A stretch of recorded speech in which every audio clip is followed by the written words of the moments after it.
손흥민 선수가 정초부터 골 기록 퍼레이드를 펼치고 있습니다. 잉글랜드 프로축구 토트넘에서 통산 100호 골을 넣은 데 이어 유럽 무대 통산 150호 골 고지를 달성했기 때문입니다. 한국뿐만 아니라 전 세계의 사랑을 듬뿍 받는 손흥민 선수. 그런 그에게도 아픈 기억이 있습니다.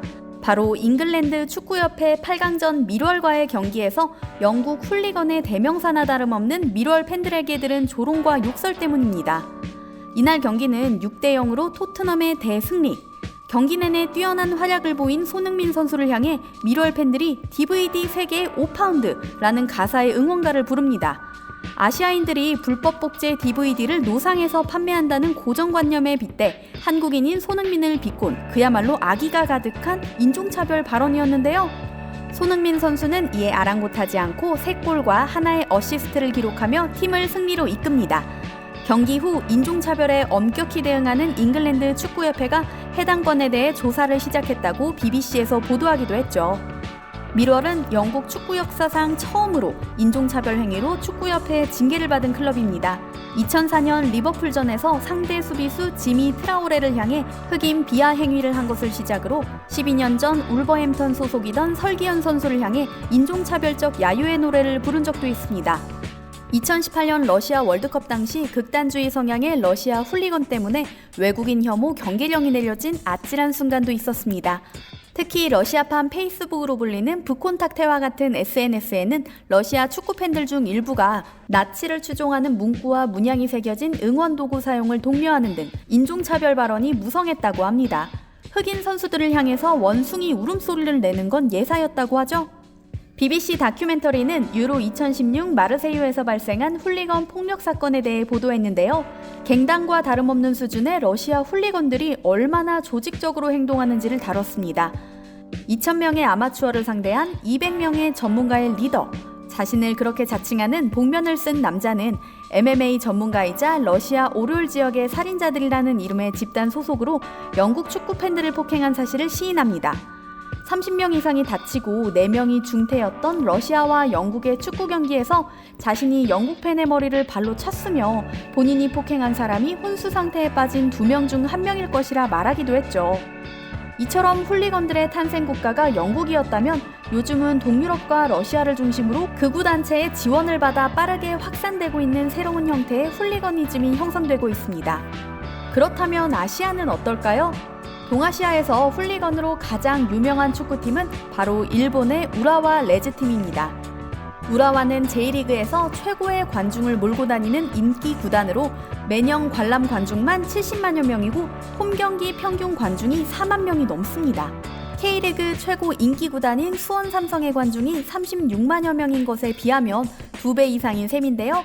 이들은 열성적인 응원과 몇천 명이 해외 경기 원정을 가는 팬심으로 유명합니다.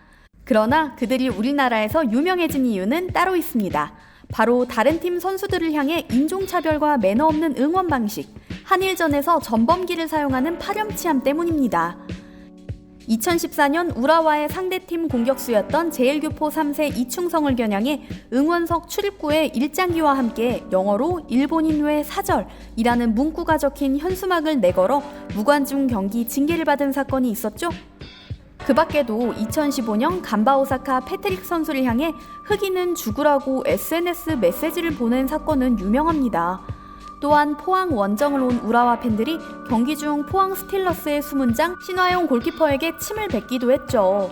평소 감정을 잘 드러내지 않는 신화용 선수마저 단단히 화가 나 우라와 팬 수준을 실감했다고 말하기도 했습니다. 특히 이들은 한국과 일본의 경기에 전범기를 들고 와서 흔들거나 전범기가 새겨진 티셔츠를 입고 오기도 합니다. 우리는 그들이 흔드는 전범기를 볼 때마다 분노하며 시정을 요구하지만 오랜 시간 바뀌지 않아 한탄스러울 따름입니다. 나치를 상징하는 하켄크로이츠 문양은 살짝만 노출돼도 전 세계에서 난리가 나는데 왜 일본 군국주의의 상징인 전범기는 버젓이 경기장에 휘날리고 있는지 볼 때마다 화가 납니다. 그런데 이런 극우 과격 성향의 우라와가 꼬리를 내린 사건이 있었습니다. 2016년 AFC 챔피언스리그 H조 2차전 포항 스틸러스와 일본 우라와 레즈의 경기는 미니 한일전이라 할 만큼 치열했습니다. 응원전도 만만치 않았죠? 요란스럽게 응원하기로 유명한 우라와. 그들의 반대편에는 온통 붉은 물결로 뒤덮인 포항 스틸러스의 팬들이 있었습니다. 그런데 자세히 보니 뭔가 이상합니다. 팬들이 모두 남자인데다 남다르게 건장한 체격을 자랑했고 하나같이 검은 팔각모를 쓰고 있었기 때문입니다.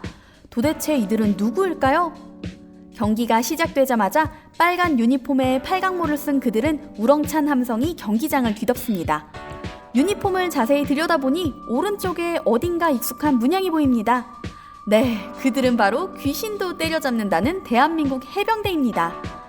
해병대 창설 70주년을 기념해 만든 이 유니폼을 입은 해병대가 경기장을 꽉 채운 것입니다. 사실 포항 지역과 해병대의 인연은 길고 끈끈합니다. 평소 포항의 수해나 지진 등 어려운 일이 발생할 때마다 해병대가 적극적으로 대민 지원에 나설 뿐더러 이들이 경기장에 나타나기만 하면 팀의 사기가 수직 상승하기 때문에 포항 스틸러스도 해병대를 자주 경기에 초청했다고 하는데요. 이날 해병대는 경기 초반부터 군가인 팔각모 사나이를 부르면서 분위기를 달궜습니다. 우라와가 아무리 소리 높여 응원을 해도 해병대 목청을 따라갈 수 없었습니다. 일사불란하게 박자까지 맞춰가며 응원하는 해병대. 진심으로 응원하는 그들은 자리에 앉지도 않습니다. 그렇지만 우라와 응원단처럼 야유나 원색적인 비난 같은 수준 낮은 행동은 하지 않습니다. 한일전마다 눈살 찌푸려지는 이슈를 만들었던 우라와 응원단도 오늘만큼은 참 조용합니다. 이날 경기의 결과는 역시 1대0으로 포항 스틸러스의 승리였습니다.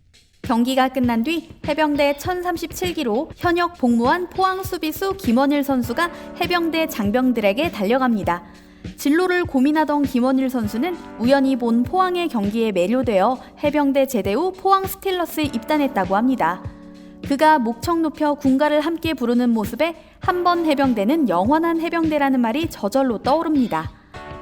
우라와 축구팀과 응원단은 고개를 떨구고 쥐도 새도 모르게 일본으로 돌아갑니다. 팔각모 버프, 정말 놀랄 수밖에 없습니다. 2002년 우리나라에서 개최된 월드컵을 기억하시나요? 4강까지 올랐던 우리 축구팀의 무시무시한 저력은 물론 붉은 악마가 전 세계 길거리 응원의 역사를 새로 썼던 해였습니다. 사실 월드컵 때마다 축구 극성 팬들의 폭력 사태에 대한 염려가 제기됩니다.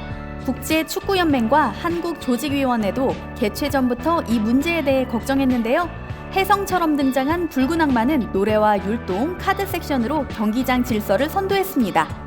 스위스전에서는 이해할 수 없는 심판 판정 때문에 0대2로 패했음에도 불구하고 태극전사들을 격려하고 쓰레기를 치우는 등 성숙한 관전 문화를 보였지요. 훌리건으로 유명한 몇몇 나라의 축구 팬들이 사회 불만을 축구를 통해 해소하려는 부정적인 성향을 지닌 것과는 달리 붉은 악마는 인종과 국경을 초월해 축구로 하나 되는 평화의 상징이 되었습니다. 감정의 분출이 아닌 모두가 즐기는 축제 같은 시간. 붉은 악마의 응원부터 포항 스틸러스의 해병대 응원에 이르기까지 일본 우라와 응원단이 우리의 성숙한 응원 문화를 보며 반성했길 바랍니다.